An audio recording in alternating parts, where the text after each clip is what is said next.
ed il giorno verrà, stanotte amore non. For years, Il Volo has been framed as the global face of modern Italian music, a group whose soaring vocals and classical crossover style introduced millions of listeners to a romantic vision of Italy.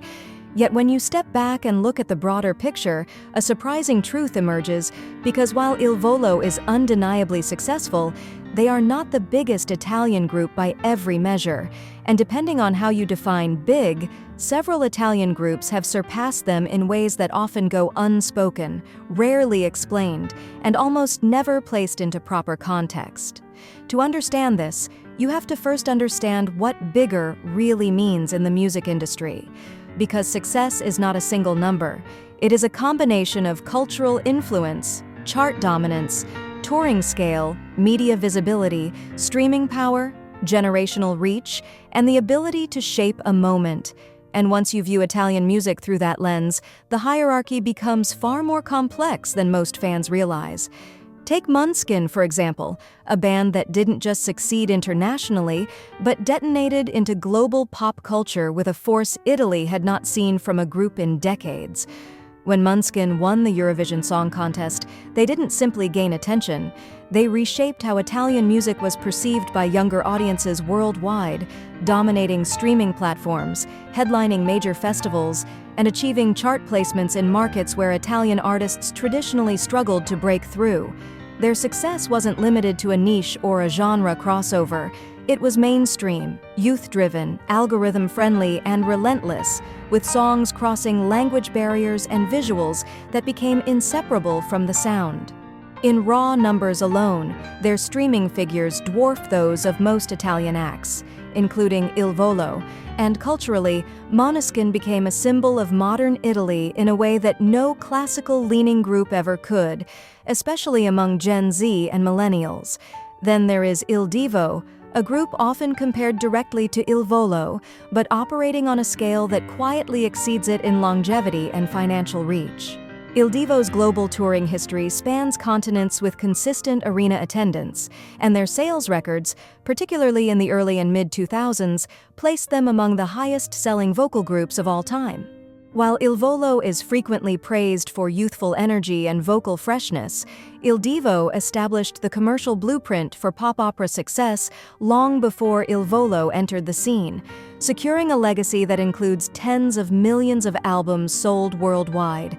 In terms of cumulative global impact, especially among older demographics with high purchasing power, Il Divo's footprint remains larger, even if their media presence today feels quieter. Looking deeper into Italy's own musical history reveals even more striking comparisons. Groups like Pooh are rarely mentioned in international conversations, yet domestically, their dominance is almost unmatched. Pooh's career spanned decades, with record-breaking album sales in Italy, stadium tours that defined eras, and songs that became woven into the fabric of Italian cultural identity. In terms of pure domestic impact, radio longevity, and multi-generational recognition, Pooh stands far above Il Volo, whose primary strength lies outside Italy rather than within it. Italian media often measures greatness by domestic legacy, not international applause, and by that metric, Pooh remains one of the country's most influential groups of all time. The same can be said for Ricci e Poveri, a group whose name alone evokes decades of Italian pop history. Their songs crossed borders long before global streaming existed, selling millions of records across Europe, Latin America, and beyond. While Il Volo thrives in a specific crossover niche, Ricci e Poveri mastered mass appeal, creating melodies that became cultural touchstones and achieving a level of widespread recognition that still resonates today. Their success was not just commercial, it was societal, the kind that turns music into shared memory. Another modern giant often overlooked in comparisons is the Kohlers, whose chart performance and radio presence in Italy consistently outperform Il Volo's. While the Colors may not tour arenas internationally at the same scale, their grip on Italian pop culture, streaming charts, and television exposure makes them significantly bigger in the domestic market. Italian success often values visibility, relevance, and adaptability, and in those categories, the Colors excel. What all of this reveals is not that Il Volo is small, but that their greatness exists within a very specific framework. Il Volo is bigger internationally than many Italian groups, yet smaller domestically than others. They are vocally elite, but genre-restricted. They sell out theaters and arenas worldwide, yet they do not dominate streaming algorithms or youth culture the way rock or pop acts do. Their audience is loyal, global, and emotionally invested, but it is also more concentrated and less trend-driven. Italian media rarely explains this distinction clearly, which is why fans are often shocked to learn that Il Volo does not top every metric.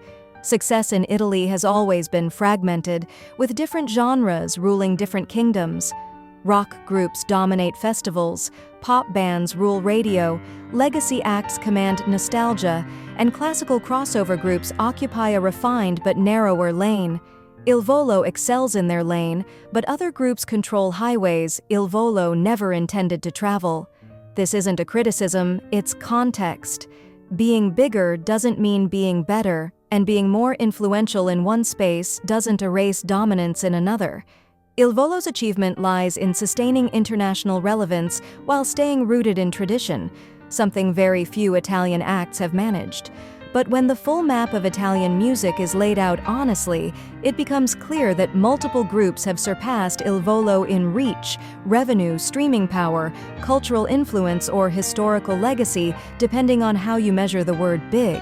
And that's the story most headlines skip, because nuance doesn't travel as fast as hype.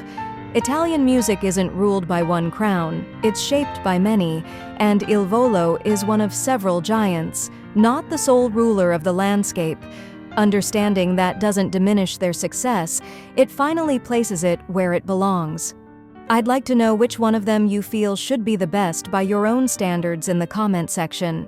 If you appreciate deep dives that go beyond surface-level comparisons and actually explain how success really works in the music industry, make sure you subscribe now, because there's much more you won't want to miss.